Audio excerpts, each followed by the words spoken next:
अगर आप भी चाहते हैं कि एसएस फिल्म्स मोतिहारी के ऑडियो वीडियो सबसे पहले आप तक पहुंचे, तो इस चैनल को सब्सक्राइब करें और साथ ही बेल आइकन को दबाना ना भूलें।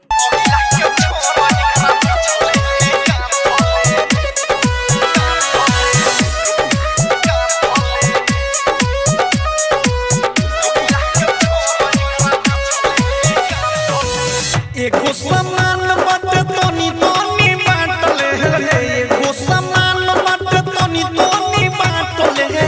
अगिला के छोड़ एकरा पिछले में गाथले, अगिला के छोड़ एकरा पिछले में गाथले। मारोले तू मजा पूरा हिंदो बापी रे, जहां कोनो बाजो हमरा काटता की रे। ऊपर से लेके पूरा नीचे ले चाटले, अगिला पिछले में गाथले, अगिला के छोड़ एकरा पिछले में गाथले, पिछले में गाथले। सोच डिजिटल रिकॉर्डिंग स्टूडियो दिल्ली का सीतामढ़ी। अगिला के छोड़ एकरा पिछले में गाथले, गाथले। हो देखी सामान फीलिंग मजा के होला रे सुना। देखी समान फीलिंग जबे के होला, एकरा मोहन से ताता बाते होला। जो बन माया इलाज सब कानू लोक बा, हो मोर बनाल जाता हो देनु होकबा।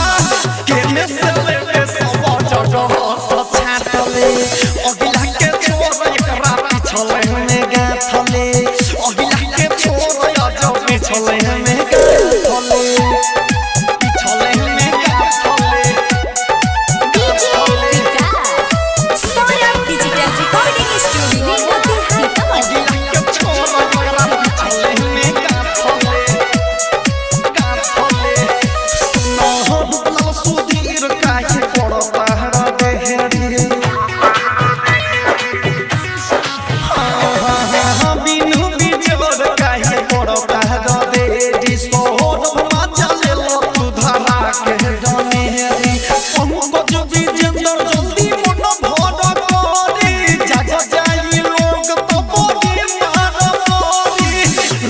सच परी